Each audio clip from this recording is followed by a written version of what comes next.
যেমন আপনারা কিছুদিন আগেও দেশের একেবারে নামকরা একজন বক্তা আলেম, একটা মাদ্রাসা কামিল মাদ্রাসার মুহাদ্দিস, ভিন্ন একজন গণনার আলেম, তিনি দাবি করেছে কোরআনের ভিতরে কোথাও রাসূল সাল্লাল্লাহু আলাইহি ওয়াসাল্লাম শাফাআত করবে, এটা উনি খুঁজে পায়নি। আল্লাহর কোরআনে শাফাআতের কথা নেই, এই ধরনের কথা বক্তব্য দিয়ে মানুষের ব্রেইনে মেসেজ দিচ্ছে যে শাফাআত এটা জরুরি জিনিস না। অথচ কোরআনের একাধিক জায়গায় নবীজি শাফাআতকে ইন্ডিকেট করা হয়েছে এবং নবীজি সাল্লাল্লাহু আলাইহি ওয়াসাল্লামের শাফাআত তো ঊর্ধ্বের কথা, অনেক উপরের কথা, বরং সালফে সালেহিনের সুপারিশের কথাও কোরআনের মধ্যে আছে। এগুলি আবার তারা হাইলাইট করে প্রচার করবে না, তারা শুধু আপনাদের বুঝাবে কোরআনের ভিতরে নবীজির শাফাআতের কথা নাই। আমি দুইটা আয়াতে কারিমা আপনাদেরকে শোনাবো। একটা আয়াতে কারিমা আপনারা সবাই আশা করি মুখস্থ জানেন, না জানলেও জানার মতোই শুনতে শুনতে ইমাম সাহেব পড়ে তেলাওয়াত করে, এটা শুনতে শুনতে আপনারা মুখস্থ করার মতোই হয়ে গেছে। সেটা 30 পারায় সূরা দোহার মধ্যে আল্লাহ তাআলা বলেছেন, ওয়ালা সাউফা ইউতিকা রাব্বুকা ফাতারদা। ছোট্ট একটা আয়াত, আপনারা জীবনে বহুবার ইমাম সাহেবের পিছনে নামাজ পড়ার সময় এটা শুনেছেন। ওয়াদ-দুহা ওয়াল-লাইলি ইযা সাজা, এই সূরার মধ্যে আছে একটা অংশ হলো ওয়ালা সাউফা ইউতিকা রাব্বুকা ফাতারদা। এই যে আয়াতে কারিমার মধ্যে আল্লাহ তাআলা বললেন, হাবিব আমার, আমি আপনাকে এত পরিমাণে দিব, এত বেশি দিব যে আপনি খুশি হয়ে যাবেন। তো নবীজিকে আল্লাহ কি দিবেন যাতে নবীজি খুশি হবেন? দয়াল নবীজিকে হাউজে কাউসার দিয়েছেন, তা পাওয়া সত্ত্বেও নবীজি বলে নাই যে আমি সম্পূর্ণ খুশি হয়ে গেছি। দয়াল নবীজিকে আল্লাহ তাআলা কত নিয়ামত দিয়েছেন, খাইরুল কাসির দিয়েছেন, তাতেও নবীজি বলে নাই যে আমি সন্তুষ্ট হয়ে গেছি। কিন্তু আল্লাহ তাআলা আমার নবীকে এমন কি দিবেন যেটা পেলে নবীজি খুশি হবেন, সেই জিনিসটা তাফসীরে কবীরের মধ্যে ইমাম ফখরুদ্দিন রাজি রাহমাতুল্লাহ আলাইহি তিনি উল্লেখ করেছেন এই আয়াতের তাফসীরে। হাশর ময়দানে আমার আল্লাহ তাআলা আমার দয়াল নবীজিকে বলবেন, হাবিব আমার, আপনি সুপারিশ করুন, শাফাআত করুন, যতক্ষণ না আপনি সন্তুষ্ট না হন ততক্ষণ শাফাআত করুন। সুবহানাল্লাহ। আল্লাহর হাবিব বলেন, আমার একজন গুনাহগার উম্মত যদি জাহান্নামের মধ্যে থাকে, একজন গুনাহগার উম্মত যদি জাহান্নামে থাকে, আমি রাহমাতুল লিল আলামিন নবী আমার এই গুনাহগার উম্মতকে না লইয়া জান্নাতে যাব না।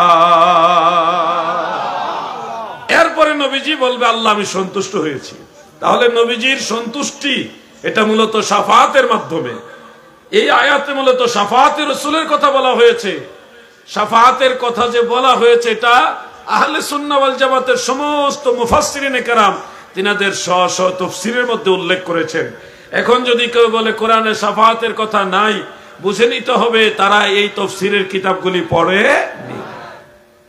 সীমাবদ্ধ কয়েকটা কিতাব পড়ে অনেকে ওয়াজ করে, ওই রুটিনের মতো আর কি। ক্লাসের ভিতরে সাবজেক্ট ভিত্তিক পড়া হয় না, 6টা 8টা 10টা 12টা সাবজেক্টের উপরে পড়ে পরীক্ষা দিয়ে পাশ করেছে, এরকম নির্দিষ্ট কিছু বই পুস্তক অথবা নিজের দলের হুজুরদের লেখা বইগুলো পড়েই তারা ওয়াজ করে, যার কারণে আউট নলেজ না থাকার কারণে অনেক ব্যাপারে ভুল মেসেজ মানুষের সামনে দিয়ে থাকে। দ্বিতীয় আরেকটা আয়াতে কারিমা শাফাআতে রাসূল সম্পর্কে আল্লাহ তাআলা কুরআনুল কারীমের মধ্যে বলেছেন, এটা আমাদের সুন্নি মানা যারা আশিক রাসূল যারা, তারা সবাই মোটামুটি মুখস্থ জানার কথা। সেখানে আল্লাহ তাআলা বলেছেন, আসা আইয়াবআসাকা রাব্বুকা মাকামাম মাহমুদা। নবী গো,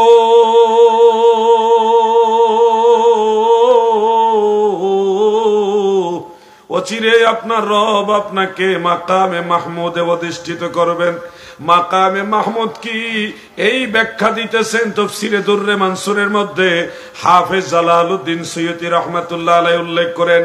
রাইসুল মুফাসসিরিন হযরত আব্দুল্লাহ ইবনে আব্বাস রাদিয়াল্লাহু তাআলা আনহুমা তিনি এই আয়াতের তাফসীর করেছেন, যেটা ইমাম আবুল কাসিম সুলাইমান আত-তাবারানী রাহমাতুল্লাহ আলাইহি মুআজামুল আওসাতের মধ্যে উল্লেখ করেছেন।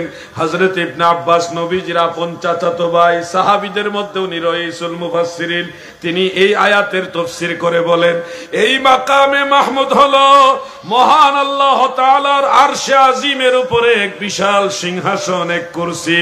আমার আল্লাহ তাআলা দয়াল নবীজিকে হাসর ময়দানে বলবে, বন্ধু আপনি সিংহাসনের মধ্যে বসুন। কারণ আল্লাহ তাআলা কোথাও বসে না, দাঁড়ায় না, হাঁটে না, চলাফেরা আসা যাওয়া এগুলি আমার আল্লাহর শান না। আল্লাহ যে আরশে বসে থাকে কিংবা দাঁড়ায় থাকে এই ধরনের আকীদা আহলে সুন্নাহ ওয়াল জামাতের না। কোন সৃষ্টির ক্ষমতা নেই আল্লাহকে বায়েস্ট করা, আল্লাহ তাআলাকে আয়াতে আনা। আমার আল্লাহ অসীম, আরশে আজিম হলো সৃষ্টি সসীম। আমার আল্লাহ হলো কাদিম, আরশে আজিম হলো হাদেস। আল্লাহ তাআলাকে আরশ কিংবা কুরসি ধারণ করে এই ধরনের আকীদা রাখা যাবে না। কেউ যদি এরকম আকীদা রাখে হাসরের দিনে আল্লাহ আরশে বসে বসে বিচার করবে, এই আকীদা আহলে সুন্নাহ ওয়াল জামাতের আকীদা না গো। আমার আল্লাহ কোথাও বসাও লাগে না, দাঁড়ানো লাগে না, যাওয়াও লাগে না, আসাও লাগে না। আল্লাহ এখানে আছে ওইখানে আছে বলা যাবে না, বরং সব কিছু আমার আল্লাহর দরবারে সব সময়ের জন্য হাজির। আল্লাহ কোথাও গিয়ে হাজির হওয়া লাগে না, কোথাও গিয়ে বসা লাগে না, কোথাও গিয়ে দাঁড়ানো লাগে না। সব কিছু সব সময়ের জন্য আল্লাহর দরবারে হাজির। এক মুহূর্তের জন্য আল্লাহর কাছ থেকে আপনি আমি গায়েব হইতে পারবো না। আমরা সবাই আল্লাহর এরিয়ার ভিতরে, আল্লাহর সীমানার ভিতরে, আল্লাহর সীমানার বাইরে কিছু নাই। মনে রাখবেন এই কথাগুলো। আরশে আজিমের মধ্যে আল্লাহ তাআলা বিশাল এক সিংহাসন সাজাবেন। সেই সিংহাসনের মধ্যে আল্লাহ তাআলা নবীজিকে বসাবেন। ইউজলিসুহু আলাল আরশ, আল্লাহ তাআলা নবীজিকে আরশে আজিমে বসিয়ে বলবেন, হাবিব এখান থেকে আপনি শাফাআত করুন। আপনার গুনাহগার উম্মত যার পক্ষে আপনি সুপারিশ করবেন আমি আল্লাহ জাল্লা শানুহু আমি তাকেই জান্নাতে দিব। সুবহানাল্লাহ বলেন, সুবহানাল্লাহ বলো। আমাদের মাহফিলগুলিতে সুবহানাল্লাহর আওয়াজ বেশি হয়, আলহামদুলিল্লাহর আওয়াজ বেশি হয়, আমিনের আওয়াজ বেশি হয়, এই ধরনের তাসবিহগুলির উচ্চারণ বেশি হয়। কিন্তু অনেক মাহফিল আছে যেখানে 1.5-2 ঘন্টা বক্তা ওয়াজ করে, বহুবার জিজ্ঞাসা করে ঠিক কিনা, পাবলিক শুধু ঠিক ঠিক বলে। তেমন কোন দুরূদ শরীফও পড়া হয় না, নবীজির সালাতু সালাম তেমন একটা হয় না। সেখানে সুবহানাল্লাহ, আলহামদুলিল্লাহ, আল্লাহু আকবার, আমিন, আউযুবিল্লাহ, নাউযুবিল্লাহ এগুলির চর্চা একেবারেই কম। শুধু চর্চা হয় ঠিক কিনা বলুন, পাবলিক কয় ঠিক, এটাই বেশি চর্চা হয়। কিন্তু সুন্নি আলেমদের মাহফিলে গেলে দেখবেন তারা আপনাদেরকে ঠিক কিনাও জিজ্ঞাসা করবে, আবার সুবহানাল্লাহ বলাবে, আলহামদুলিল্লাহ বলাবে, আমিন বলাবে, আল্লাহু আকবার বলাবে, সময় মতো নাউযুবিল্লাহ বলাবে। এটা হলো প্রকৃত ইসলামের চর্চা। মূল জিনিস বাদ দিয়ে ঠিক কিনা ঠিক আমরা এখন ধরে নিয়েছি, যার মাহফিলে বেশি ঠিক উচ্চারণ হয় মনে হয় তার ওয়াজ বেশি জমছে। আসলে এটা ইসলামের মূল কাজ না। কথায় কথায় ঠিক কিনা জিজ্ঞাসা করাটাও, অতিরিক্ত জিজ্ঞাসা করাটা উচিত না। ধরেন আমি আপনাকে জিজ্ঞাসা করলাম আল্লাহ তাআলা আরশে আজিমে বসেন, এটা আহলে সুন্নাহ ওয়াল জামাতের আকীদা না, ঠিক কিনা বলুন। এখন আপনারা কেমনে করবেন এটা ঠিক না বেঠিক?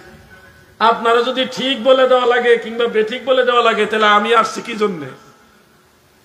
আলেম দাওয়াত দিচ্ছেন কি জন্য? আপনার শিখার জন্য তো দাওয়াত দিচ্ছেন।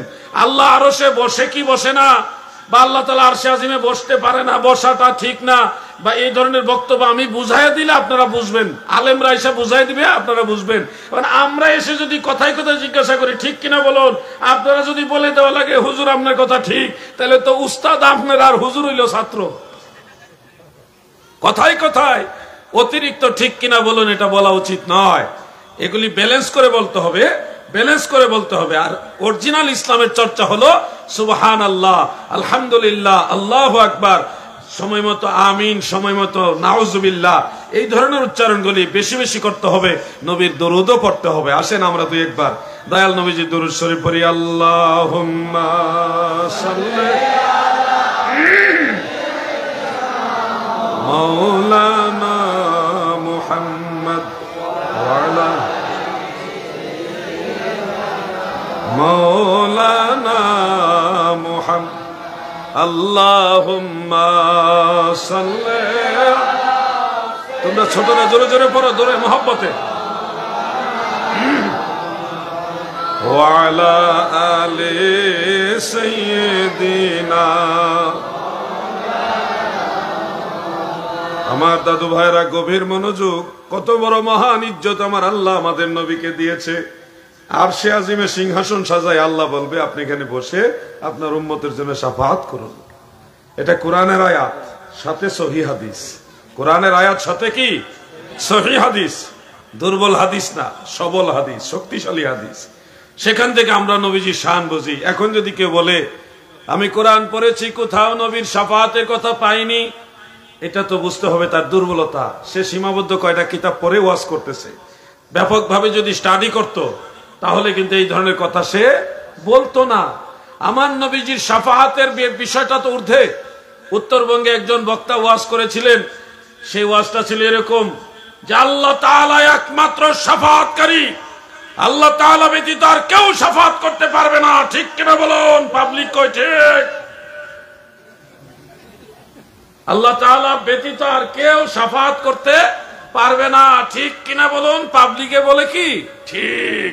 ওই আল্লাহর কথা বলছে, এজন্য আল্লাহর কথা যেহেতু বলছে এটাই ঠিক, ভাবছে এটাই। কিন্তু আপনারা এবার একটু খেয়াল করেন, আল্লাহ তাআলা যদি শাফাআতকারী হয়, শাফাআত মানে সুপারিশকারী, আল্লাহ তাআলা যদি সুপারিশ করনেওয়ালা হয় তাহলে কার কাছে সুপারিশ করবেন? আল্লাহর বড় কে আছে? আল্লাহর সমান কেউ আছে নাকি ভাই? আল্লাহর মতো কেউ নাই, আল্লাহর সমান কেউ নাই। আল্লাহু ওয়াহিদ, আল্লাহ একক, লা শারীকা লাহু ওয়ালা নিদ্দা লাহু ওয়ালা মিসলা লাহু ওয়ালা মিসালা লাহু ওয়ালা ওয়াজিরা লাহু ওয়ালা নাযীরা লাহু।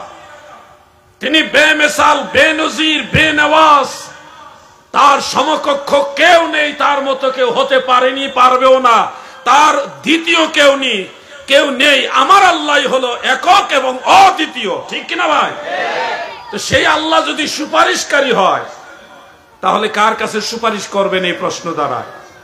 আল্লাহর সমকক্ষ আরেকজনকে চিন্তা করার একটা সুযোগ এসে যায়, কিংবা আল্লাহর চেয়ে বড় আরো কেউ আছে এরকম চিন্তা করার সুযোগ এসে যায়। নাউযুবিল্লাহ। এজন্য ওয়াজে সব সময় আন্দাজে ঠিক বলা যাবে না। আল্লাহর কথা বলছে এই কারণে ঠিক বলা যাবে না, বুঝে শুনে বলতে হবে। আরো কিছু বক্তার ওয়াজ মাঝে মধ্যে অবসর সময় হলে আলেমদের ওয়াজ শুনতে হবে শেখার জন্য। কারণ আমিও একজন স্টুডেন্ট, আমিও একজন ছাত্র। কারো না কারো কাছ থেকে কিছু না কিছু শিখার চেষ্টা করি। মৃত্যুর আগ পর্যন্ত শিখতে হবে নাকি ভাই? যদি কেউ দাবি করে যে আমি সব জানি, আমার কারো কাছে শিখতে হয় না, এটা কখনো মুমিনের চরিত্র হতে পারে না। আমরা সবাই সবার কাছ থেকে শিখব। এই শিখতে গিয়ে কারো বক্তব্য শুনে মাঝে মধ্যে হতভম্ব হয়ে যায়। আমার আরেক ভাই শাফাআত নিয়ে বলতেছেন, একবারে এনকার করার জন্য, যে কোন পীর, কোন ওলি, কোন বুজুর্গ হাসরের ময়দানে শাফাআত করতে পারবে না।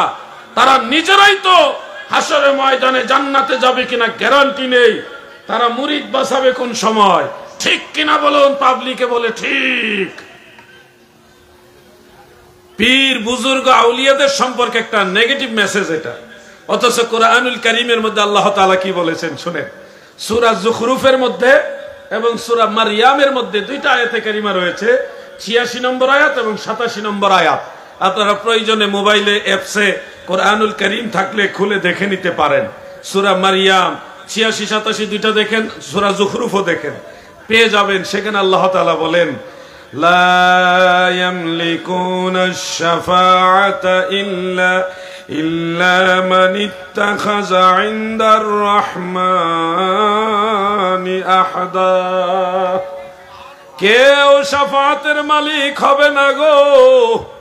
লা ইয়ামলিকুনাশ শাফাআ, কেউ সুপারিশের মালিক হবে না, ইল্লা তবে মান ইত্তাখাযা ইনদার রহমানি আহাদা, রহমানের সাথে যার অঙ্গীকারবদ্ধতা রয়েছে, মহান আল্লাহর সাথে যার প্রেমের সম্পর্ক রয়েছে, হাসর ময়দানে তারা শাফাআতের মালিক হবে। কোরআনের আয়াত এটা। ওয়ালা ইয়ামলিকুল্লাযীনা ইয়াদউনা মিন দুনিহি, এই ধরনের আয়াত আরেকটা আছে, যারা আল্লাহ তাআলা ব্যতীত অন্য কারো ইবাদত করে, ইয়াদউনা আইয়াবুদুনা মিন গায়রিল্লাহ, আল্লাহ তাআলা ব্যতীত অন্য কারো ইবাদত যদি কেউ করে, তারা হাসরের ময়দানে সুপারিশ করতে পারবে না। ইল্লা মান শাহিদা বিল হাক্কি ওয়া হুম ইয়ালামুন, তবে যারা সত্যকে সাক্ষ্য দেয়, আল্লাহ বিশ্বাস করে, আল্লাহর নবী বিশ্বাস করে, আখিরাত বিশ্বাস করে, তাকদীর বিশ্বাস করে, কোরআন বিশ্বাস করে, ইসলাম বিশ্বাস করে, ঈমান বিশ্বাস করে, সেই ব্যক্তি হাসরের ময়দানে সুপারিশ করবে। সে নিজেও জান্নাতে যাবে, মানুষকেও সুপারিশ করে জান্নাতে নেবে। সুবহানাল্লাহ বলুন। কোরআনের আয়াত। এগুলি আমার ব্যক্তিগত কথা না, কোরআনুল কারীমের আয়াত। এই আয়াতগুলি তারা উচ্চারণ করবে না, বলবে পীর আউলিয়া তারাই জান্নাতে যাবে, গ্যারান্টি নেই। এই কথাগুলি বলবেন না দাদু, খবরদার। আল্লাহ তাআলা কত সাহস দিয়েছেন আপনাদের জানেন? মুমিন বান্দাদেরকে আল্লাহ কত উৎসাহ দিয়েছেন। আপনি ভয় দেখাচ্ছেন, মানুষকে ভয় দেখাচ্ছেন। এই বড় বড় বুজুর্গ আল্লাহর ওলি তারাও জান্নাতে যাবে কিনা গ্যারান্টি নাই। এটা যদি মানুষ শুনে তারা চিন্তিত হবে, হায় হায় বড় বড় আল্লাহর ওলিরাই জান্নাতে যাবে কিনা ঠিক নাই, আমাদের তো তাহলে হুঁশই নাই। তারা ভয় পাবে, ধর্মের ব্যাপারে অনাগ্রহতা তৈরি হবে। আপনারা ভয় দেখাচ্ছেন কেন? আল্লাহ তো ভয় দেখায়নি, আল্লাহ আশার বাণী শুনিয়েছে। আল ঈমানু বাইনাল খাউফি ওয়ার রিদা, ভয় এবং আশা এই দুইটার মাঝামাঝি হলো ঈমান। আপনি ভয় দেখাচ্ছেন, শুধু আশার বাণী শোনাচ্ছেন না। আল্লাহ তাআলা বলেন, ইন্নাল্লাযীনা আমানু ওয়া আমিলুস সালিহাতি লাহুম জান্নাতুন তাজরি মিন তাহতিহাল আনহার। এটাও আপনারা প্রায় অনেকে মুখস্থ পারেন। ইন্নাল্লাযীনা আমানু, নিশ্চয়ই যারা ঈমান আনে, ওয়া আমিলুস সালিহাত, এবং যারা নেক আমল করে, লাহুম জান্নাতুন তাজরি মিন তাহতিহাল আনহার। এই আমলওয়ালা ঈমানদার যারা গো,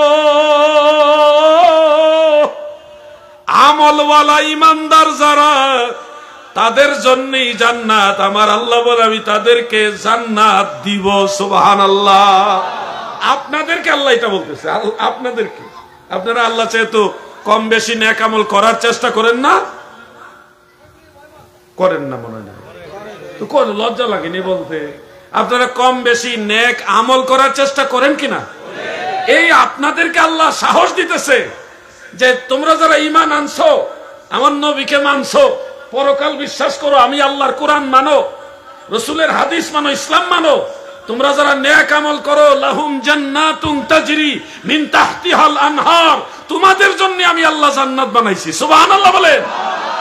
আর উনি এসে আমাদের ভয় দেখাচ্ছে আল্লাহর ওলিরাই জান্নাতে যাবে কিনা গ্যারান্টি নাই, মুরিদ বাসাইবো কেমনে? ভাই চিন্তা করছেন আল্লাহ তাআলা বলে কি আর উনি বলে কি? আরেক আয়াতে আমার আল্লাহ তাআলা বলেন, ওয়াবাশশিরিল মুমিনিনা বিআন্না লাহুম মিনাল্লাহি ফাদলান কাবীরা। মুমিনদেরকে সুসংবাদ দিন, অবশ্যই আমি আল্লাহর তরফ থেকে তাদের জন্য রয়েছে অনেক বড় অনুগ্রহ, অনেক বড় দয়া। আল্লাহ আমাদেরকে সাহস দিতেছেন।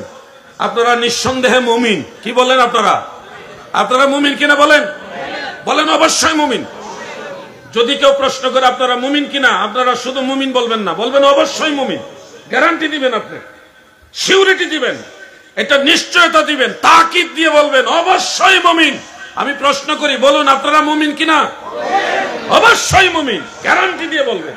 এই অবশ্যই শব্দটা এমন ভাবে বলবেন শয়তান শুনলে যেন ভয় পায়, যে সারাদিন তারা দিয়ে এত কাম করাইলাম, করানোর পরে এখন দিকে গ্যারান্টি দিয়ে কয় হ্যাঁ মুমিন।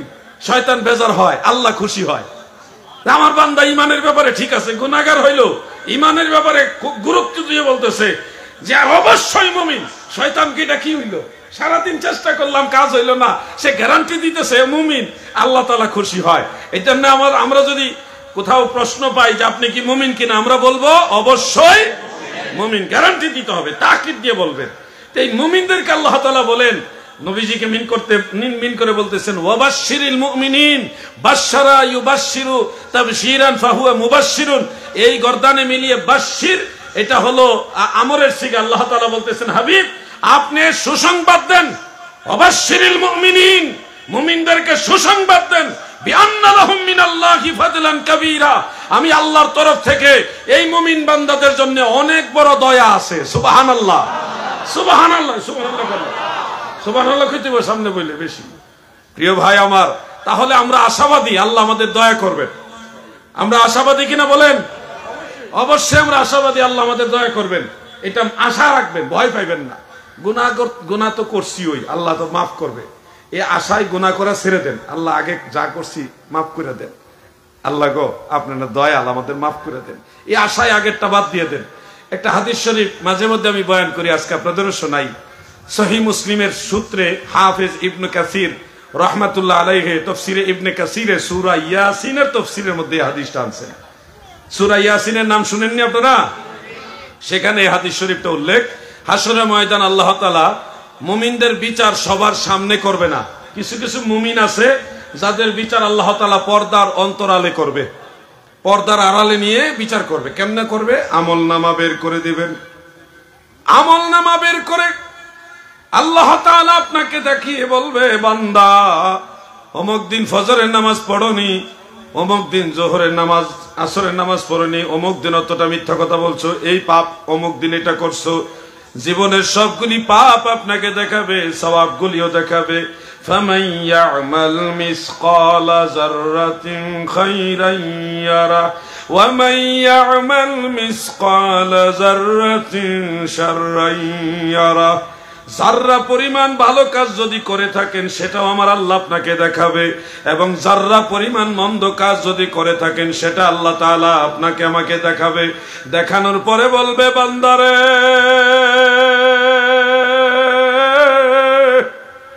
ও আমার আদরের বান্দা, বড় আদর করে তোমাদের বানাইলাম, দেখো তুমি কি করেছো, আমার হুকুমগুলি মানো নাই, এইগুলি ভালো কাজ করেছো, এতগুলি খারাপ কাজ করেছো, সবগুলি দেখাইয়া আল্লাহ আপনাকে জিজ্ঞাসা করবে তুমি কি তোমার এই অন্যায়গুলি স্বীকার করো কিনা। ইমানদার হইলেও যারা গুনাহগার তারা বলবে, আল্লাহ শরম দিয়েন না, আমি তো এগুলি করছি, আপনি আমার মালিক, মালিকুল মুলক, আপনি নিজে বলতেছেন, আমাকে দেখাচ্ছেন, আমি তো এগুলি করছি আল্লাহ, আমি শর্মিন্দা, আল্লাহ গো, ও আল্লাহ আমি এগুলি করছি, আমি স্বীকার করি। অস্বীকার করা তো রাস্তা নাই, আপনি নিজেকে আল্লাহর কাছে সমর্পণ করে দিবেন, লজ্জিত হবেন, শর্মিন্দা হবেন। আল্লাহ তাআলা এই শর্মিন্দা হওয়ার কারণে আপনি আখিরাতে হাসর ময়দানে লজ্জিত হওয়ার কারণে, অনুতপ্ত হওয়ার কারণে আল্লাহ খুশি হয়ে যাবে, এবং পর্দার অন্তরালে বলবে, বান্দা তুমি খুশি হয়েছো, এই কারণে তুমি স্বীকার করেছো, এই কারণে আমি আল্লাহ তোমাকে আজকে হাসরের ময়দানে মাফ করে দিলাম। সুবহানাল্লাহ, সুবহানাল্লাহ। গুনাহগার ভয় নাহি আর মাফি নিবার, আজকে মহাদিন এসেছেন সেই মুহাম্মদ মুস্তাফা রাসূলে করিম। গুনাহগার ভয় নাহি আর মাফি নিবার, আজকে মহাদিন। কাজী নজরুল ইসলাম লিখেছেন, ঈদে মিলাদুন নবী উপলক্ষে এটা গজল কাজী নজরুল লিখেছেন যে নবীজি দুনিয়াতে এসেছে, হে গুনাহগার পাপী তাবি তোমাদের আর ভয় নাই, চিন্তা নাই। কত সুন্দর গজল লিখেছেন। গুনাহগার ভয় নাহি আর মাফি নিবার, আজকে মহাদিন। আজকে তোমাদের জন্য অনেক বড় দিন, আজকে তোমাদের মাপ পাওয়ার ব্যক্তি দুনিয়াতে আসছে, এসেছেন সেই মুহাম্মদ মুস্তাফা রাসূলে করিম। কত সুন্দর গজল, কি মায়াবী গজল। আমি মাঝে মধ্যে এগুলি গুনগুনি একা একা গাই, গাড়ির মধ্যে বসে বসে গাই, কি করব, ভালো লাগে। কাঁপিছে লাত মানাতই কাবা ঘরে, কাঁদিছে শয়তান পালাবে কোন পথে, হাই রশ্মি ভরা আসমান ও জমিন। যেদিন নবীজি দুনিয়াতে আসে সেদিন আসমান জমিন ব্যাপিয়া নূর আর নূরে আলোকিত হয়েছে। সেদিন শয়তান কাঁদছে, কাবা ঘরের ভিতরের মূর্তিগুলি উপর হয়ে পড়ে গেছে, কাঁপিছে, থরথর করে কেঁপে পড়ে গেছে। আর শয়তান কান্দে আর দৌড়াইয়া ফলাইবার চেষ্টা করে, শয়তান দৌড়ায় আর কান্দে। এটাই কাজী নজরুল বলছেন, কাঁপিছে লাত মানাতই কাবা ঘরে, কাঁদিছে শয়তান পালাবে কোন পথে, হাই রশ্মি ভরা আসমান ও জমিন। গুনাহগার ভয় নাহি আর মাফি নিবার, আজকে মহাদিন। আলহামদুলিল্লাহ বলেন। সেই মিলাদুন নবী উপলক্ষে আমাদের এই যুবক ছেলেরা আজকের মাহফিলের আয়োজন করছে। এটা কি নবীজি আসার আনন্দে না কষ্টে? নবীজি দুনিয়াতে আসছে, এটার আনন্দে আনন্দিত হয়েই তো তার আয়োজন করছে। এটাকে ওই কাজী নজরুলের ভাষায় বলতেছে, তোমাদের জন্য ভয় নাই, চিন্তা নাই, কারণ তোমাদের নাজাতের ব্যক্তি রাহমাতুল্লিল আলামিন নবী দুনিয়াতে এসে গেছে। আলহামদুলিল্লাহ। সেই নবীর মহব্বতে পড়ে সালাতুন ইয়া রাসূল,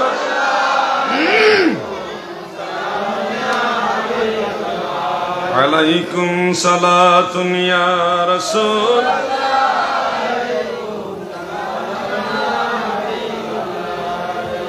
আমার দাদু ভাইয়েরা গভীর মনোযোগ। এই ফিতনার যুগে আলোচনা করাটাও কঠিন ব্যাপার, কোন কথা যে কার উপরে গিয়ে পড়ে বলাও তো মুশকিল। আমরা আপনাদেরকে সাহস দিব যে ভয়ের কারণ নাই, আশাবাদী হন, আল্লাহ দয়া পাবেন, নিশ্চয়ই পাবেন, নিশ্চয়ই আল্লাহ পাকের দয়া পাবেন। ওইভাবে আশা নিয়ে সামনে আগান। আর যারা বিভিন্নভাবে শাফাআতে রাসূল এবং শাফাআতে সাহাবা, শাফাআতে আউলিয়া কেরামকে যারা প্রশ্নবিদ্ধ করে, তাদের থেকে দূরে থাকবেন। এরা আহলে সুন্নাহ ওয়াল জামাত না। এরা সময়ে সময়ে আহলে সুন্নাহ ওয়াল জামাতের দাবি করবে, কিন্তু বাস্তবে তারা আহলে সুন্নাত ওয়াল জামাতের অনুসারী। কেমনে যাচাই করবেন? শুধু জিজ্ঞাসা করবেন যে মুহাম্মদ বিন আব্দুল ওয়াহাব নজদি লোকটা কেমন ছিল। যদি দেখেন সে উত্তরে বলেছে যে মুহাম্মদ বিন আব্দুল ওয়াহাব নজদি ছিল মহান সংস্কারক, শিরিক বিদআত দমন করছে, এই ধরনের প্রশংসামূলক কথা বলে, তখন ধরে নেবেন এটা ওয়াহাবি, এটাই তার অনুসারী। কারণ শিরিক বিদআতের দমনের নামে তার আল্লাহ রসুলের রওজা মুবারক ভেঙে ফেলতে চাইছিল। শিরিক বিদআত দমনের নামে সাহাবাই কেরামের মাজার, আওলাদের রসুলের মাজার পর্যন্ত তারা ভাঙছে। নবীজি রওজা মুবারকের জিয়ারতের বিরুদ্ধে তারা অবস্থান নিয়েছে। বলে আল্লাহর হাবিবের রওজা মুবারকের জিয়ারতের উদ্দেশ্য করে যাওয়া যাবে না, হারাম হবে। রওজা মুবারক বলা যাবে না, এটাকে হারাম বলে। যেখানে সাধারণ মুসলমান মারা গেলে তাদের কবরকে আল্লাহর নবী রওজা বলেছে। আল কবরু রাউদাতুম মিন রিয়াদিল জান্নাহ আও হুফরাতুম মিন হুফারিন নার। মুমিন বান্দার কবরকে আল্লাহ রাসূল রওজা বলেছে, জান্নাতের বাগান বলেছে। রওজা মানে জান্নাতের বাগান। আমরা তো মোনাজাতেও বলি আল্লাহ অমুকের মা মারা গেছে, তার কবরটা জান্নাতের টুকরা বানায় দেন, বলি না? জান্নাতের টুকরা বানায় দেন, জান্নাতের বাগান বানান, বেহেশতের বাগান বানায় দেন। তো বাংলায় বললে আমরা কেউ আপত্তি করি না। যদি আরবিতে বলি যে আল্লাহর হাবিবের রওজা মুবারক, বরকতময় রওজা, জান্নাতের বাগান, তখন আপত্তি। হ্যাঁ, নবীজির বেলায় জান্নাতের বাগান বলা যাবে না। আরে নবীজির উসিলায় এই জমিনটাই, যেটা রিয়াজুল জান্নাহ বলা হয়, জমিনটা জান্নাতের বাগান হয়েছে নবীজির উসিলায়। আর সেই নবীজি যেখানে শুয়ে আছেন, সেই কবর মুবারক, এটা জান্নাতের বাগান হবে না তো হবে কোনটা? তুমি সলিমুদ্দিন কলিমুদ্দিন মরে গেলে তোমার কবর জান্নাতের বাগান হয়, হ্যাঁ, রিয়াজুল জান্নাহ হয়। আল্লাহ বেহেশতের টুকরা বানাই দাও, দোয়া করে দিলে আমিন জুড়ে বলেন। হ্যাঁ, আপনার বাবা মারা গেছে, তার কবর বেহেশতের বাগান বানাই দাও, দোয়া করলে জুড়ে আমিন বলেন, বড় করে আমিন বলেন। অথচ আল্লাহর নবীজির রওজা মুবারক বললে আপনি হারামের ফতোয়া দেন। এখানে বোঝা যায় এটা ইবনে আব্দুল ওয়াহাব নজদির অনুসারী, ঠিক কিনা বলেন? এদের ব্যাপারে সাবধান থাকতে হবে। এরা আপনাদেরকে ভয় দেখাবে, বলবে পীর আউলিয়া জান্নাতে যাবে, গ্যারান্টি নাই। অথচ আল্লাহ তাআলা গ্যারান্টি দিয়েছেন। সূরা ইউনূস আয়াত নম্বর ৬২, ৬৩, ৬৪, তিনটা আয়াত। মোবাইলের মধ্যে কোরআনুল কারীমের অ্যাপস আছে, যদি সম্ভব হয় দেখে নিতে পারেন এখনই। সূরা ইউনূস আয়াত নম্বর ৬২, ৬৩, ৬৪, তিনটি আয়াত আপনি দেখেন। আল্লাহ তাআলা বলেছেন যে বিসমিল্লাহির রহমানির রহিম, আলা ইন্না আউলিয়া আল্লাহি লা খাউফুন আলাইহিম ওয়ালা হুম ইয়াহজানুন আল্লাযীনা আমানু ওয়া কানু ইয়াত্তাকুন লাহুমুল বুশরা ফিল হায়াতিদ দুনিয়া ওয়া ফিল আখিরাহ ইলা আখিরিল আয়া। আমার আল্লাহ বলে, দুনিয়ার বান্দা বান্দিরা গো, সাবধান, নিশ্চয় আমার অলিগণের ভয় নাই, তারা চিন্তিত হবে না, ভয়ও নাই, চিন্তাও নাই। আল্লাহ তাআলা বলেন তারাই ওই ব্যক্তিরা যারা ঈমান আনছে এবং আমি আল্লাহকে ভয় করে, এই ধরনের ব্যক্তি হলো তারা আল্লাযীনা আমানু ওয়া কানু ইয়াত্তাকুন। এরপরে আমার আল্লাহ গ্যারান্টি দিতেছেন আল্লাহর ওলিদের পাওয়ার কিরকম, গ্যারান্টি দিতেছে। এরপরে আমার আল্লাহ মহান আল্লাহ বলেন লাহুমুল বুশরা ফিল হায়াতিদ দুনিয়া ওয়া ফিল আখিরাহ। আমার আউলিয়া যারা রে, আমি আল্লাহর ওলি যারা হবে, দুনিয়া আখিরাতে দুজাহানে তাদের জন্য সুসংবাদ। সুবহানাল্লাহ, দুজাহানে সুসংবাদ। আর আপনি ভয় দেখাইতেছেন ওনারা জান্নাতে যাবে কিনা, গ্যারান্টি নাই। আপনারা জান্নাতে যাবেন এটারই গ্যারান্টি আছে, গ্যারান্টি আছে। আমি বললাম যদি ইমানদার হয়ে মরতে পারেন, গুনাহগার হয়ে মরলেও জান্নাতে যাবেন। যদি নসিব ভালো হয় তাহলে শাফাআত পেয়ে জান্নাতে যাবেন। যদি এমন বেশি গুনাহগার হন তাহলে আল্লাহ পাক কিছু শাস্তি দিবে, দিয়া হইলো জান্নাতে দিবে। জান্নাতে যাবেন, ইমানদার মানে জান্নাতে যাবে, বেঈমান জান্নাতে যাবে না, ইমানদার জান্নাতে যাবে। জান্নাত বানাইছে আল্লাহ ইমানদারের জন্য। অতএব ইমানের ব্যাপারে আমরা যারা শক্তিশালী অবস্থানে আছি, আমরা ভয় পাবো না, আমরা সাহস নিয়ে নবীর পক্ষে কাজ করব ইনশাআল্লাহ। বলেন ভয় দেখায়, সারাদিন ওয়াজ করলো, এই কোন পীরের ক্ষমতা নাই, কোন ওলিয়া উলিয়ার আব্দাল গাউস কুতুবের ক্ষমতা নাই তোমাকে জান্নাতে নেওয়ার, ভয় দেখাইলো ওয়াজ। কিন্তু আপনার বাড়িতে যখন কালেকশন করতে আইলো না, কালেকশনের সময় এসে বললো আপনার একটা ছেলে মাদ্রাসায় দেন, দিলে এই ছেলে হাফেজ হইতে পারলে আপনার বংশের 10 জন লিয়ে জান্নাতে যাইব। আপনি মাদ্রাসাতে দেন, দিলে বেহেশতের টিকিট আপনি পাইলেন, মাদ্রাসার টাকা দেন, দিলে আপনি জান্নাত পাইবেন। কালেকশনের সময় তারা জান্নাত বিক্রি করতেছে। তাদের মাদ্রাসায় যখন আপনি টাকা দিবেন, আপনার বেহেশতি বানিয়ে দিতেছে, 10,000 টাকা মারহাবা জান্নাত দিয়ে দিতেছে, টিকিট বিক্রি করতেছে। ছেলেকে তাদের মাদ্রাসায় নেওয়ার জন্য আপনাকে প্রলোভন দিচ্ছে, প্রলোভন না, এটা সত্যই যে আপনার ছেলে হাফেজে কোরআন হলে সে যদি আমলদার হতে পারে, সে জান্নাতে নিজেও যাবে, বংশের 10 জন নিয়ে জান্নাতে নেবে, এটা সত্য। আপনার ছেলেকে তাদের মাদ্রাসায় নেওয়ার জন্য কিন্তু আপনার ছেলেকেই শাফাআতকারী বানাচ্ছে। সত্য আপনার ছেলে হাফেজ হলে পারবে, কিন্তু যখন ওয়াজ করে, ওয়াজের সময় কয় পীর আউলিয়া গাউস কুতুব আব্দাল যারা, তারাই জান্নাতে যাবে কিনা গ্যারান্টি নাই। তাহলে কেমন হইলো বিষয়টা, উল্টা হয়ে গেল না? এদেরকে বলা হয় ধোঁকাবাজ। এরা স্বার্থের জন্য এক কথা বলে, আর স্বার্থ ফুরায় গেলে তাদের মূল আকীদা প্রচার করে। এরাই হলো ওয়াহাবি নজদির গোষ্ঠী। এদের সাথে আহলে সুন্নাহ ওয়াল জামাতের কোনো সম্পর্ক নাই। আমরা শাফাআত বিশ্বাস করি। হাশরের ময়দানে হাফেজ সাহেবরা সুপারিশ করবে। কোন নাবালক শিশু যদি মারা যায়, সেও তার বাপ মাকে সুপারিশ করে জান্নাতে নেবে, জানাজার সময় বলা হয়। এই জন্য যারা শাফাআতকে অস্বীকার করে এরা আহলে সুন্নাহ ওয়াল জামাত নয়, এরা খারেজিদের একটা শাখা, ওয়াহাবি। এদের পরিচয় হলো ওয়াহাবি, ইবনু আব্দুল ওয়াহাব নজদির অনুসারী। আল্লাহ ফিতনা থেকে সবাইকে হেফাজত করুক, বলে না আমি। কিভাবে বললে খুশি হবেন জানি না ভাই। শাফাআতের এই বিষয়টা মনে রাখবেন আপনারা। শাফাআতের এই বিষয়টা হলো, আচ্ছা আমি বলে দিই ভাই, আমি বলি ভাই সাহেব, আমি বলে দিই, আপনারা সবাই বললে মাহফিলের মনোযোগ নষ্ট হবে। আমি ট্রাই করি, আমাকে দিয়ে কাজ করাই দেয়। আপনি স্ট্যান্ড বাই ওখান থেকে শুধু বলবেন হুজুর একটু চাপাই দেন, তাহলে তো আমি ডাক দিয়ে দিই, তাহলে ডিস্টার্ব হয় না। আমি একটু জিকির করি, জিকির আপনারা সবাই সামনের দিকে, আরেকজন ভাইকে বসার জায়গা করার নিয়তে একটু সামনের দিকে আগাবেন, যে আপনি একটু আগাইলে আরেকজন ভাই বসতে পারবে। আল্লাহর হাবিবের মহব্বতে, আল্লাহর ওয়াস্তে আরেকজন ভাইয়ের জন্য বসার জায়গা করে দেন। এটার উসিলায়ও তো আল্লাহ আপনাকে জান্নাতে জায়গা করে দিতে পারে। এই জন্য আরেকজন ভাইকে বসার জায়গা দেন। আপনারা একটু সামনে আসেন, আপনার পাশে আরেকজন ভাই বসলে আপনার তো ক্ষতি নাই, আরেকজন ভাইকে বসার জায়গা দেন। লা ইলাহা ইল্লাল্লাহ, লা ইলাহা ইল্লাল্লাহ, লা ইলাহা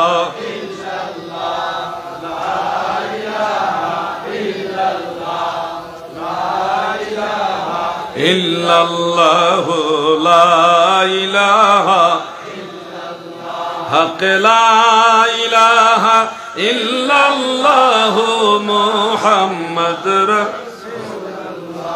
চাঁদ সূরজ যার নূরের ছায়ায় এলেন নবীজি এই ধরায়, গর্বে মত্ত এই জাহান পড়ুন কালিমা মুসলমান, লা ইলাহা ইল্লাল্লাহ মারহাবা, লা ইলাহা ইল্লাল্লাহ, লা ইলাহা ইল্লাল্লাহু মুহাম্মাদুর রাসূলুল্লাহ সাল্লাল্লাহু আলাইহি ওয়াসাল্লাম। শাফাআতের ব্যাপারে একটা হাদিস শরীফ আপনাদের শোনাতে চাই, যেটা সিহাসিত্তার অন্যতম কিতাব জামিউ তিরমিজির মধ্যে উল্লেখ, মুসনাদু আহমদের মধ্যেও ইমাম আহমদ বিন হাম্বল রাহমাতুল্লাহ আলাইহি হাদিস খানা উল্লেখ করেন। হাদিসের সনদের মান হাসান। হাদিসের মূল মতনটা হলো এইভাবে, عن أبي سعيد الخدري رضي الله تعالى عنه قال سمعت رسول الله صلى الله عليه وسلم يقول إن من أمتي من يشفع للفئام ومنهم من يشفع للعصابة ومنهم من يشفع للقبيلة ومنهم من يشفع للرجال أو للرجل حتى يدخل الجنة رواه الترمذي وأحمد هذا حديث حسن سبحان الله।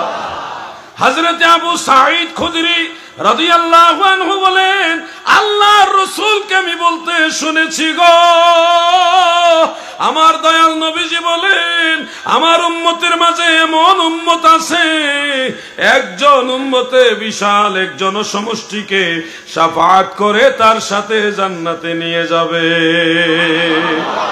মাইয়াশফাউ লিল ফিআমে, ফিআমুন মানে বিশাল জনসমষ্টি, বিশাল এক দল লোক একজনই সুপারিশ করে জান্নাতে নিতে পারবে, এমন আদরের উম্মত আমার নবীর উম্মতের বাগানের মাঝে আছে।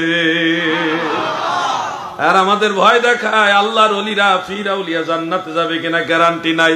বাবা তুমি জান্নাতে যাইবা কিনা তোমার গ্যারান্টি নাই, আল্লাহর ওলিরা জান্নাতে যাবে, এই জন্যই তারা আল্লাহর ওলি হয়েছে। আমরা আব্দুল্লাহ, তারাও আব্দুল্লাহ, তবে বেশ কম হলো আমরা শুধু আব্দুল্লাহ, আল্লাহর বান্দা, তারা আল্লাহর বান্দা এবং আল্লাহর বন্ধু।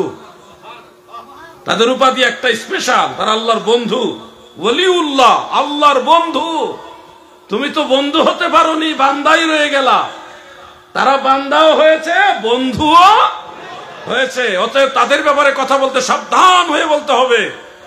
মনে রাখবেন আল্লাহ তাআলা ওলিদের ব্যাপারে কোরআনে যখন বলেন তখন প্রথম শব্দটা উচ্চারণ করছে সাবধান। আল্লাহ হরফে তানবিয়া, সতর্কতামূলক অভয়, সাবধান, শুরুতেই সাবধান, কথা বলার শুরুতেই সাবধান, তার মানে খুবই গুরুত্বপূর্ণ কথা এটা। ইন্না আবার তাকিদ দিতেছে হরফে মুসাব্বাবিল ফেল দিয়ে, আলা বলছেন সাবধান বলে আবার গুরুত্ব দিতেছে ইন্না, নিশ্চয়, মানে গুরুত্ব বেশি দিয়ে বলতেছে আউলিয়া আল্লাহি লা খাউফুন আলাইহিম ওয়া লা হুম ইয়াহজানুন, আমার ওলি যারা তাদের ভয় নাই, চিন্তা নাই। আর তুমি সলিমউদ্দিনের ফুলা কলিমউদ্দিন, তুমি কি ওলিয়া উলিয়া জান্নাতে যাবে না গ্যারান্টি নাই, তোমার গ্যারান্টি নাই, আল্লাহর ওলিদের গ্যারান্টি আছে, ঠিক কিনা বলুন?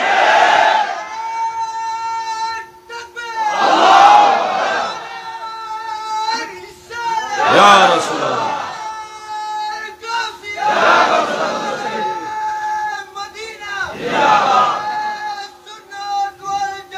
জিন্দাবাদ,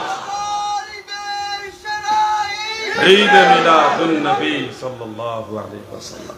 খুব জজবা লাগছে। এটা হলো প্রেমের স্লোগান।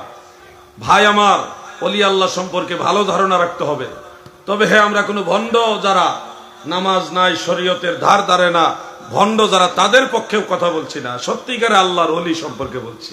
হুজুর গাউসুল আজম বড় পীর আব্দুল কাদের জিলানী, খাজা গরিবে নওয়াজ মাইনুদ্দিন চিশতি, খাজা বাহাউদ্দিন নকশবন্দ আল বুখারী, হযরত শায়েখ আহমদ সেরহিন্দি, মুজাদ্দিদ আল ফিসানি আল ফারুকি, সুলতানুল বাংলা হযরত শাহজালাল ইয়ামানি মুজাররদি, এই ধরনের আল্লাহর ওলিদের সম্পর্কে ভালো ধারণা রাখতে হবে।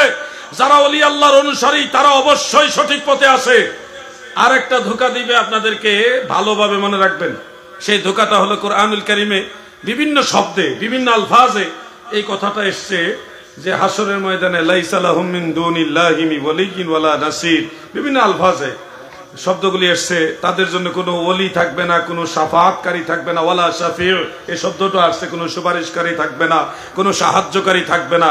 লাইসা লাহা এইভাবে আসছে, লাইসা লাহুম এই ধরনের শব্দ এসছে যে তাদের জন্য কোনো ওলি থাকবে না, সুপারিশকারী থাকবে না, তাদের জন্য কোনো সাহায্যকারীও থাকবে না। এই আয়াতগুলি আপনাদের শুনিয়ে বলবে, দেখেন হাসরের ময়দানে কোনো শাফাআতকারী থাকবে না, কোনো সুপারিশকারী থাকবে না, অথচ এখানে ধোঁকা রয়েছে। কিরকম ধোঁকা? মনে রাখবেন, আল্লাহ বলেছে তাদের জন্য কোনো শাফাআতকারী নাই। প্রশ্ন হলো এই তারা কারা? এই তারা কারা যাদের জন্য শাফাআতকারী নাই, সাহায্যকারী নাই, ওলি নাই? তারা কারা? এই কারা, এই তারা কারা? এটার উত্তর তাফসীরের মধ্যে এসেছে, লাইসা লাহুম মানে কাফির এবং মুশরিক যারা, বেঈমান যারা, তাদের কোনো ওলি নাই। বেঈমানের কোনো সাহায্যকারী থাকবে না, বেঈমানের কোনো শাফাআতকারী থাকবে না। ইমানদারের ওলি আছে, ইমানদারের সাহায্যকারী আছে, ইমানদারের শাফাআতকারীও আছে। কি বলেন আপনারা? ইন্নামা ওয়ালিয়ুকুমুল্লাহু ওয়া রাসূলুহু ওয়াল্লাযীনা আমানু ইলা আখির। তোমাদের ওলি হইল আল্লাহ। কোরআনের আয়াত, ইন্নামা ওয়ালিয়ুকুমুল্লাহ, তোমাদের ওলি হইল আল্লাহ। এরপরে আল্লাহর রসুল হলো তোমাদের ওলি, ওয়াল্লাযীনা আমানু, এবং যারা ঈমানদার মুমিন বান্দা তারাও তোমাদের ওলি। এই তোমরা মানে আমরা, এই তোমরা মানে ঈমানদাররা। তার মানে ঈমানদারের ওলি আছে, বেঈমানের ওলি নাই। বেঈমানের আয়াত আইনা লাগাইছে ঈমানদারের সম্পর্কে। যে আয়াতটা বেঈমান সম্পর্কে বলা হয়েছে সেই আয়াত লাগাইছে ইমানদার সম্পর্কে। এই ধোঁকাগুলি আপনাদেরকে দেয়, খুব সাবধান। রংপুরে একটা বাহাস হওয়ার কথা ছিল বেশ অনেক বছর আগে। সেই বাহাসটা ছিল এরকম, সূরা আরাফের 3 নম্বর আয়াত আছে। আপনারা দেখেন না, যুবক ভাইরা মোবাইলটা খুলেন, আমি একটু ফিজিক্যালি আপনাদের বিষয়টা দেখা যায়। সূরা আরাফ 3 নম্বর আয়াত খুলেন, একবারে শুরুতে 5 নম্বর সূরা না 7 নম্বর সূরা খুলেন না। আরে ভাই কি হলো, সারাদিন মোবাইল টিপতে পারেন, খুলেন, নগদ দেখাই। ঘুমাই দিছে নাকি বুঝলেন না? এই কাজ নাই যে মোবাইলে হুজুর কোরআন শরীফ নাই। মোবাইলে কোরআন শরীফ থাকে না, থাকে আরো অনেক ধরনের অ্যাপস। কেন? আল্লাহর কোরআন রাখবেন, সময় সুযোগ হলে মোবাইল থেকে কোরআন শরীফের 2-1টা সূরা হইলো তেলাওয়াত করবেন, 2-1টা আয়াত তেলাওয়াত করবেন, ভালো কাজে লাগাবেন। আচ্ছা আমি দেখাই, আমি বের করে ফেলছি কয়েক টিপ দিয়েই। সূরা আরাফের 3 নম্বর আয়াত, এটা রংপুরে একজন আলেম মানুষকে শোনাইছে, শোনাই বলছে কোনো ওলি লাগবে না, কোনো পীর আউলিয়া লাগবে না, কোরআন মানলেই হবে, কোনো ওলি লাগবে না। এবং আপনারাও আয়াতটা শুনলে তাৎক্ষণিক একটু চিন্তিত হয়ে যাবেন, টেনশনে পড়ে যাবেন। আমি পড়ে শোনাই, বিসমিল্লাহির রহমানির রহিম। ইত্তাবিউ মা উনজিলা ইলাইকুম মির রাব্বিকুম ওয়ালা তাত্তাবিউ মিন দুনিহি আউলিয়া কালিলাম মা তাযাক্কারুন। খেয়াল করে শুনবেন কথাগুলো। আল্লাহ তাআলা বলেন, ইত্তাবিউ মা উনজিলা ইলাইকুম মির রাব্বিকুম, তোমাদের রবের কাছ থেকে তোমাদের প্রতি যা নাজিল করা হয়েছে, অবতীর্ণ করা হয়েছে, তোমরা তার অনুসরণ করো। মানে আল্লাহর কোরআনের অনুসরণ করতে আল্লাহ বললেন, কোরআনের অনুসরণ। ওয়ালা তাত্তাবিউ, আর অনুসরণ করবে না, মিন দুনিহি আউলিয়া, আল্লাহ তাআলা বাদ দিয়ে কোনো আউলিয়ার অনুসরণ করবে না। আল্লাহ বাদ দিয়ে কোনো আউলিয়ার অনুসরণ করবে না, আল্লাহ নিষেধ করতেছেন। কালিলাম মা তাযাক্কারুন, তোমরা অল্পই আল্লাহ স্মরণ করে থাকো। এই আয়াত শুনে আপনারও মনে হচ্ছে আল্লাহ তাআলা বলছে কোনো আউলিয়া মানা যাবে না, এরকম মনে হইতেছেন একটু একটু? কি যুবক ভাইরা কথা বলেন না? একটু একটু মনে হইতেছে না যে আল্লাহ যে বললো ওয়ালা তাত্তাবিউ মিন দুনিহি আউলিয়া, তোমরা আল্লাহ ব্যতীত কোনো আউলিয়ার অনুসরণ করবে না, আল্লাহ নিষেধ করতেছে। এই আয়াতে কারিমা রংপুরের সে আলেম ভাই মানুষদেরকে শোনাই বলছে কোনো আউলিয়া লাগবে না, কোরআন মানলে হবে। দেখেন কোরআনের আয়াত, মানুষের কোরআনের আয়াত ধরাই দিছে মানুষকে, ঠিকই তো কোরআনে আছে। কিন্তু আমার যারা পীর ভাই ছিলেন, সুন্নি যারা ছিলেন, তারা বললেন জিহাদি ভাই আপনি আসেন তো, বিষয়টা একটু মীমাংসা দিয়ে যান। আমরা গেছিলাম কিতাবপত্র নিয়ে, কিন্তু ওনারা দয়া করে আসেননি। অনেক ক্ষেত্রে এরকম হয়, খুব হামতাম করে বাস করবে, এই করবে, কিন্তু যখন স্পটে ওখানে আমরা যাই ওনারা আসেন না, কোনো এক অজানা কারণে আসেন না। যাই হোক, আমরা সেখানে উপস্থিত হয়ে কোরআন শরীফের আয়াত, এই আয়াতে কারিমা সবাইকে শোনাইছি। শোনায় বললাম, দেখুন এখানে যে আউলিয়ার কথা এসছে, এটা হলো আল্লাহকে বাদ দিয়ে অনুসরণ করতে হবে, এই কথা আছে। মিন দুনিহি আউলিয়া, আল্লাহকে বাদ দিয়ে ওই আউলিয়া মানতে হয়। আবার খেয়াল করেন, কোরআনুল কারীমের সূরা ইউনূসের ৬২ নম্বর আয়াত আল্লাহ তাআলা বলেছেন, সূরা ইউনূস ৬২ নম্বর আয়াতে, সেখানে আউলিয়ার কথা বলেছেন, আলা ইন্না আউলিয়া আল্লাহ, নিশ্চয় সাবধান, নিশ্চয় আল্লাহর আউলিয়াগণের কোনো ভয় নেই, যেটা আপনারা একটু আগেও শুনলেন। তো এখানেও আউলিয়ার কথা আছে, এবং সূরা আরাফের ৩ নম্বর আয়াতেও আউলিয়ার কথা আছে। দুই আউলিয়ার বেশ কম কি শুনেন। সূরা আরাফের আউলিয়াটা হলো আল্লাহ বাদ দিয়ে তাকে মানতে হয়, সেখানে আল্লাহর সাথে তার কোনো সম্পর্ক নাই, এমন আউলিয়া সে।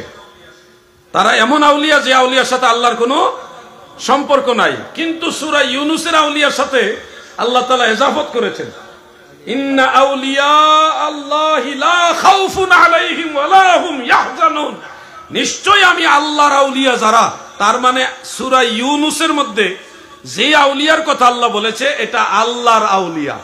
কার আউলিয়া? যুবক ভাইরা বলেন, কার আউলিয়া? কেমনে বুঝলেন? আয়াতের মধ্যে পরিচয় দেওয়া আছে তারা কারা। ইন্না আউলিয়া আল্লাহ, আল্লাহর আউলিয়া। কিন্তু সূরা আরাফের ৩ নম্বর আয়াতে সেখানে বলা হয়েছে এটা আল্লাহ বাদ দিয়া মানতে হবে, মিন দুনিহি আউলিয়া, ওই আউলিয়ার সাথে আল্লাহর কোনো সম্পর্ক নাই, তাকে মানতে হইলে আল্লাহকে বাদ দিতে হয়। তাহলে বুঝলাম আউলিয়া দুই রকম। ওই আউলিয়াটা কারা যাদেরকে মানা নিষেধ? অন্য আয়াতে আল্লাহ তাআলা বলেন, ওয়াল্লাযীনা কাফারু আউলিয়াউহুমুত তাগুত, যারা কুফরি করে, যারা কাফের মুশরিক রয়েছে গো, তাদের আউলিয়া হলো তাগুত। তাগুত মানে শয়তান, তাগুত মানে কি? শয়তান। তাহলে আউলিয়া দুই রকম, একটা হলো আল্লাহর আউলিয়া আর একটা হলো শয়তানের আউলিয়া। আমরা যারা সুন্নি মুসলমান, সত্য করে ঈমানি জজবায় বলবেন, আমরা কি শয়তানের আউলিয়া মানি না আল্লাহর আউলিয়া মানি? জবান খুলে বলেন, কার আউলিয়া মানি? যখন রংপুরে আমি ওই আয়াত বের করে এই বিষয়টা বুঝাই দিলাম, পরে যারা ওই পক্ষে ছিল তারাই তো এই হুজুরে 2 নম্বর, মানে যে হুজুরে বেজাল লাগাইছে এই হুজুরে 2 নম্বর, তার চাকরি পর্যন্ত চলে গেছে। মসজিদে থেকে থেকে গন্ডগোল লাগায়, মুসল্লিদের মধ্যে ফেসাল লাগায়। এগুলি করবেন না, খবরদার। আল্লাহর ওলিদের সম্পর্কে ভালো ধারণা রাখতে হবে। আল্লাহর ওলিরা অক্লান্ত পরিশ্রম করে এই দেশে ইসলাম প্রচার করেছে, তাদের সম্পর্কে আমাদের ভালো ধারণা রাখতে হবে। এবং হাশরের ময়দান আল্লাহ তাআলা তাদেরকে সম্মানিত করবেন, তারা জান্নাতে যাবে, তারা ওই মানুষদেরকে জান্নাতে নিবে যারা তাদেরকে ভালোবাসতো। আপনারা যারা হাজী সাহেব আছেন, এখানে হজ করছেন, মুসনাদু বাজ্জারের মধ্যে একটা হাদিস শরীফ পেয়েছি, আল্লাহর হাবিব বলেন, হাজী সাহেবদেরকে আল্লাহ তাআলা হাশরের ময়দানে বলবে, তুমি তো হজ করলা, তোমার হজ আমি কবুল করলাম, তুমি জান্নাতে যাইবা, তুমি একা একা যাইও না, তোমার সাথে যারা হজ করেছে, তোমার সাথে যারা নামাজ পড়েছে, তোমার সাথে যারা রোজা রেখেছে, অথবা যারা তোমাকে মহব্বত করত, এরকম 40 জন নিয়ে তোমার সাথে জান্নাতে যাও।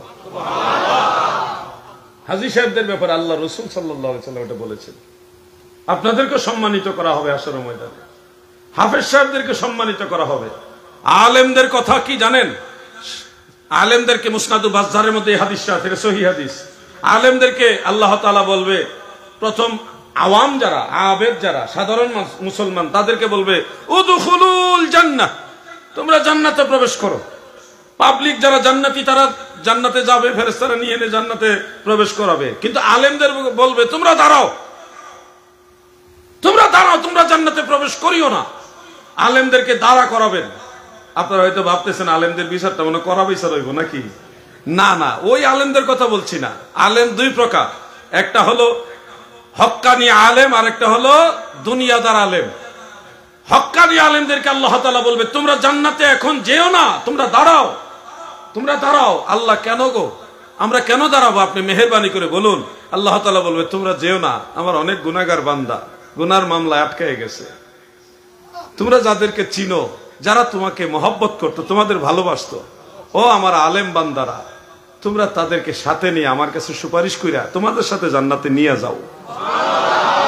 তখন এই আলেমরা গোটা হাসর ময়দানে বিচরণ করবে। হাসর ময়দানে তাদের বিচরণ করার জন্য নূরের পাখা দেওয়া হবে। খুঁজে খুঁজে বের করবে কারা তাকে ভালোবাসতো, কে তাকে মহব্বত করত, কে তাকে সাহায্য করেছে দ্বীন প্রচারে, ঈমান প্রচারে, সুন্নিয়ত প্রচারে। এই লোকগুলিকে খুঁজে খুঁজে বের করে তারপর আল্লাহর দরবারে পেশ করবে, আল্লাহ সে আমাকে ভালোবাসতো, আমি তাকে ভালোবাসি। আলেমরা সুপারিশ করবে, আল্লাহ তাদের সুপারিশ মঞ্জুর করবে, তাদেরকে সম্মানিত করে সেই গুনাহগারদেরকে আল্লাহর আলেমদের সাথে জান্নাতে দিবে। সুবহানাল্লাহ, সুবহানাল্লাহ। গুনাহগার ভয় নাহি আর মাফি নিবার, আজকে মহাদিন এসেছেন সেই মুহাম্মদ মুস্তাফা ওই রাসূলে করিম। গুনাহগার ভয় নাহি আর মাফি নিবার, আজকে মহাদিন। সেই নবীজির সম্মানে আলেমরা সম্মানিত হবে। আপনারা এত ভয় পাবেন না, সাহস নিয়ে ইসলামের পথে এগিয়ে যান। আগে নামাজ পড়ছেন না, এখন নামাজ পড়েন। আগে ভুল করছেন, এখন থেকে সংশোধন হয়ে যান। আগে অনেক অপরাধের সাথে জড়িত ছিলেন, এখন থেকে সাহস করে নিশ্চয়ই আমি আল্লাহর কাছে ক্ষমা পাবো, আশা নিয়ে সামনে আগান। আমার আল্লাহ দয়া করার জন্য প্রতিদিন রাতে নিশির শেষ ভাগে আপনাকে ডাকে, কে আছো গুনাহগার, আমার কাছে ক্ষমা চাও, আমি ক্ষমা করব। আল্লাহ ডাকে আমাদেরকে, ফজরের আগ পর্যন্ত ডাকে, কে আছো রিজিকের তালাশি, আমার কাছে বলো, আমি রিজিক দিব।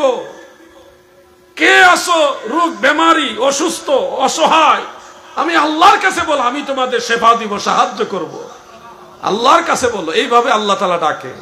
আম্বিয়া সকল জুটে, আউলিয়া সকলে লুটে,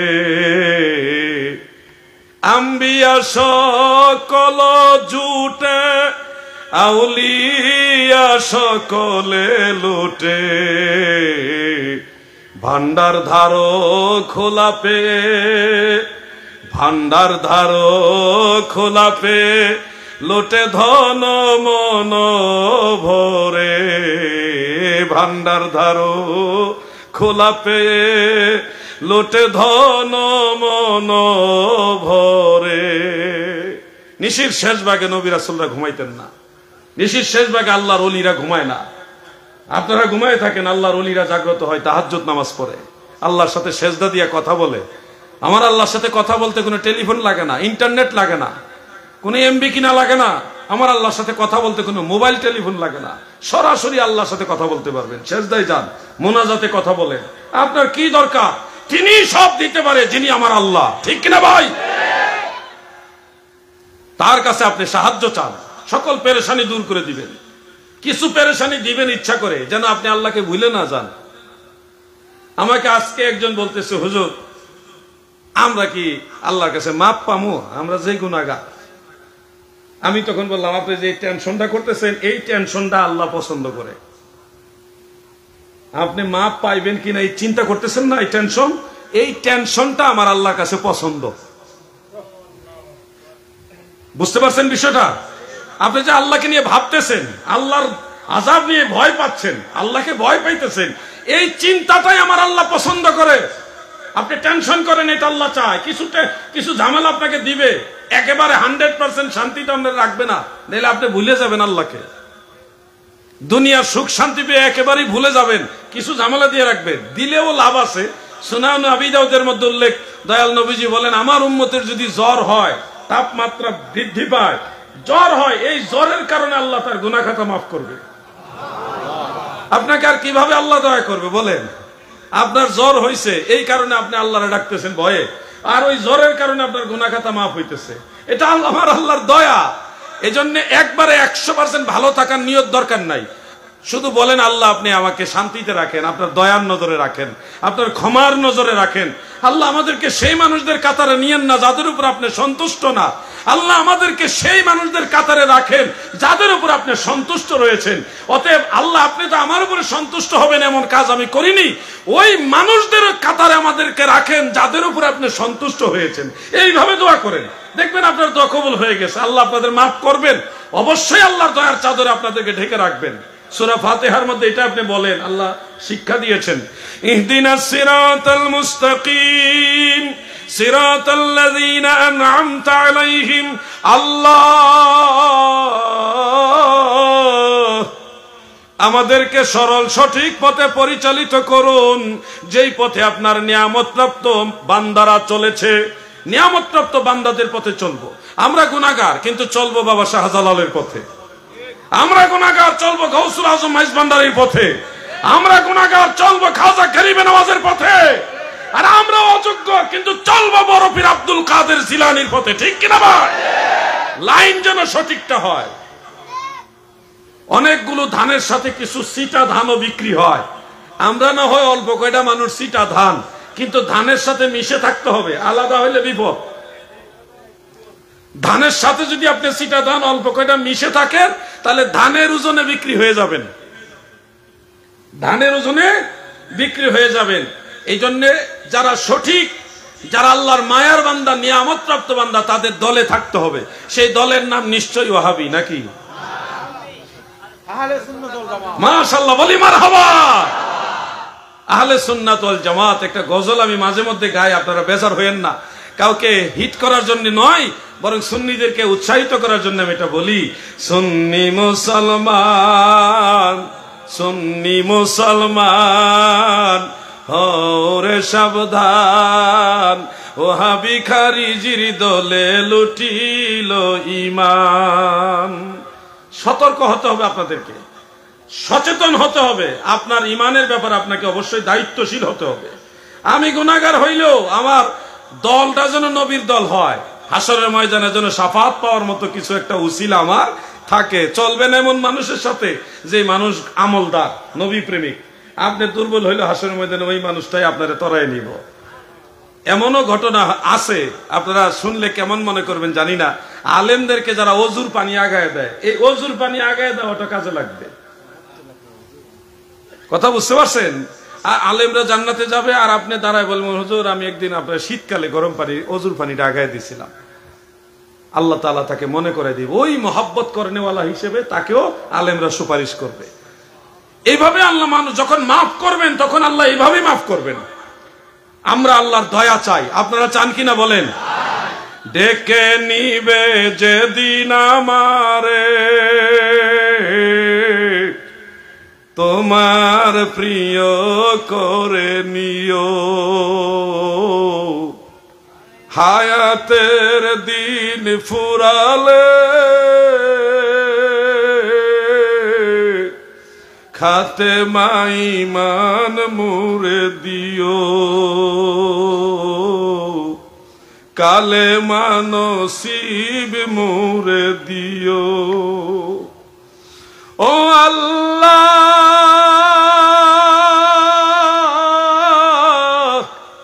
আল্লাহ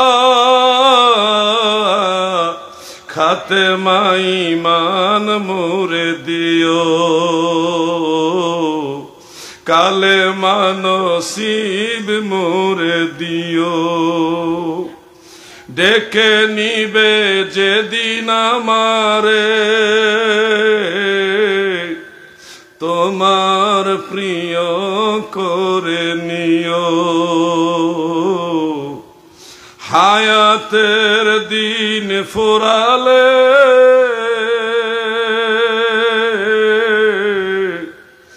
কালে মানসিব মুরে দিও,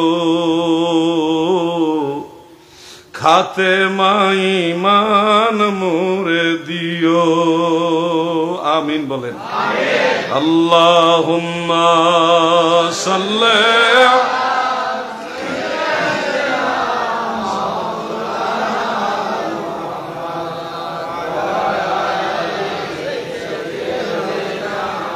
মৌলানা। সারা নিশি জেগে জেগে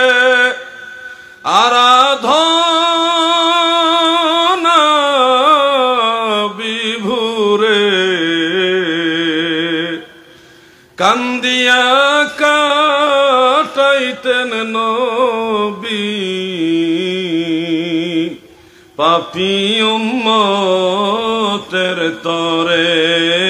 আল্লাহুম্মা সাল্লি আলা মাওলানা মুহাম্মদ ওয়া আলা মাওলানা। কিছু অনুরোধ করে যাই আপনাদেরকে, সেই অনুরোধগুলো হলো 5 ওয়াক্ত নামাজ আদায় করবেন। দাদু ভাই আমার, নামাজ ছেড়ে দিবেন না। এই নামাজের ব্যাপার আমার আল্লাহ জিজ্ঞাসা করবে। কোটি কোটি অগণিত মানুষের সামনে আল্লাহ সবার আগেই নামাজের কথা জিজ্ঞাসা করবে। নামাজে আল্লাহর সাথে সম্পর্ক করেন। নামাজের সাথে আপনার একটা প্রেম হওয়া দরকার। সেই নামাজে তাড়াহুড়া করবেন না। যে সময় বাঁচানোর জন্য আপনি নামাজে তাড়াহুড়া করছেন, সেই সময়ের স্রষ্টা হলেন আমার আল্লাহ। আপনি ট্রাই করে দেখবেন, যেদিন আপনি দুনিয়ার জন্য তাড়াহুড়া করছেন, সেদিন আপনার পেরেশানি যেন শেষ হয় না, কাজই যেন শেষ হইতেছে না। কিন্তু আপনি সেজদায় গিয়ে সুবহান রাব্বিয়াল আ'লা খুব শান্তির সাথে আপনি বলেন। রুকুতে গিয়ে সুবহান রাব্বিয়াল আযীম এগুলি খুব রিল্যাক্সে বলেন, আনন্দের সাথে বলেন। সূরা ফাতিহা, ইখলাস এগুলি শান্তির সাথে বলেন। সেদিন দেখবেন আপনার সময়ের বরকত হয়ে গেছে, আপনার পেরেশানি কমে গেছে, অনেক কঠিন একটা কাজ সহজ হয়ে গেছে। আল্লাহ সাহায্য করবে, তাড়াহুড়া করবেন না। অনেক ভাইরা সেজদা দেয়, সেজদা থেকে প্রথম সেজদা থেকে মাথা সামান্য একটু তুলেই আবার দ্বিতীয় সেজদা দিয়ে দেয়। এরকম করবেন না, নামাজের ওয়াজিব তরক হয়। ইচ্ছাকৃত অনিচ্ছাকৃত এগুলি করবেন না। সেজদা প্রথম সেজদা থেকে সোজা হয়ে বসা ওয়াজিব, এরপরে দ্বিতীয় সেজদা দিবেন। প্রথম সেজদার পরে সোজা হয়ে বসা কি ওয়াজিব। আপনি যদি ইচ্ছাকৃত ভাবে এটা করেন, যে তাড়াহুড়া করে সামান্য তুলে আরেকটা সেজদা দিয়ে দিয়েছেন, তাহলে আপনার ওয়াজিব তরক হওয়ার কারণে নামাজ হবে না। আর অনিচ্ছাকৃত করলে তখন আপনি সেজদায় সাহু দিলে নামাজ হবে। কিন্তু এই তাড়াহুড়াগুলি কার জন্য করেন? সন্তানের জন্য, স্ত্রী পরিবার পরিজনের জন্য। কত টাকা পয়সা রুজি রোজগার করছেন, কিন্তু জানেননি এই টাকা পয়সা রুজি রোজগারের একটা কালে বুঝবেন এই সন্তান আওলাদরা আসলে আপনার চাইতে আপনার সম্পদকে বেশি ভালোবাসে। একটা সময় গিয়ে বুঝবেন আপনি। এখন হয়তো ভাববেন না, এটা ঠিক হইতে পারে না, আমার সন্তানরা আমাকে বেশি ভালোবাসে। কিন্তু একটা সময় দেখবেন আপনার সম্পদ এমন অবস্থায় যদি যায়, তখন আপনার আওলাদরা আপনার চেয়ে আপনার সম্পদের গুরুত্ব বেশি দিবে। এজন্য সম্পদের বিষয়ে দৌড়ানোর চেয়ে আল্লাহর দিকে দৌড়ান। সম্পদ লাগবে, চলার জন্য যেটা দরকার এটা লাগবে। আল্লাহ তাআলা আমাদের 5 ওয়াক্ত নামাজ আদায় করার তৌফিক দেন, বলেন আমিন। সবাই বলেন আমিন। ফিতনার যুগে আরেকটা মাসআলা আপনাদের বলে রাখি, দাদু এগুলি বলবে না, অন্য না আলেমরা সাধারণত বলে না। সেজদা অবস্থায় দুইটা পা এইভাবে জমিনে লাগিয়ে রাখবেন, খাড়া করে, কায়েত করে নয়, চিত করে নয়, এইভাবে নয়, সুজা কমপক্ষে 2টা আঙ্গুল জমিনে লাগিয়ে রাখতে হবে সেজদার সময়। ফতোয়ে শামী, ফতোয়ে আলমগীরের মধ্যে উল্লেখ, যদি সেজদা অবস্থায় আপনার 2 পায়ের কোনো একটা পা জমিন থেকে উপরে উঠে যায়, তখন আপনার নামাজটা মাকরুহ হয়ে যাবে। আর যদি সেজদা অবস্থায় 2টা পা একসাথে জমিন থেকে উঠে যায়, তাহলে আপনার সেজদা হবে না, নামাজই হবে না। অতএব এই ব্যাপারগুলো আপনি খেয়াল রাখবেন। সেজদার সময় 2টা পা কমপক্ষে 2টা আঙ্গুল জমিনে এইভাবে খাড়া করে লাগিয়ে রাখতে হবে। মাসালাটা কি বুঝতে পারছেন আপনারা? সবাই বলেন বুঝতে পারছেন? আমরা সেজদার সময় পা অনেকে এইভাবে থুয়ে রাখি, চিত করে থুয়ে রাখি, কাইত করে রাখি, এগুলি করবেন না। নামাজের মধ্যে একটা ধীর স্থিরতা আছে, নম্রতা আছে, বিনয় আছে। আল্লাহ তাআলা বলেন, ওয়াকুমু লিল্লাহি কানিতিন, তোমরা আল্লাহর প্রতি বিনয়ের সাথে দাঁড়াও। এমন ভাবে দাঁড়াবেন না যে আপনি নামাজে আল্লাহর সামনে দাঁড়াচ্ছেন, এটা বোঝাই যায় না। কিছু ভাইরা নামাজের সময় এইভাবে দাঁড়ায়, এইভাবে বুকের উপরে হাত বাঁধে। এরকম করবেন না দাদু। বুকের উপরে হাত বাঁধার এই স্টাইলের চেয়ে নাভির নিচে হাত বাঁধার স্টাইল, দুইটা আপনি দেখেন কোনটার মধ্যে আদব বিনয় বেশি। আপনার দৃষ্টিতে আপনি বিচার করে দেখুন। আল্লাহ তাআলার আদেশ, ওয়াকুমু লিল্লাহি কানিতিন, তোমরা আল্লাহর প্রতি বিনয়ের সাথে দাঁড়াও। একটা ছেলে যদি এইভাবে দাঁড়ায়, 2টা পা এইভাবে ছড়ায়া, আর বুকের উপরে এইভাবে হাত রেখে দাঁড়ায়, তার দিকেও তাকান। আর পাশে আরেকটা ছেলে,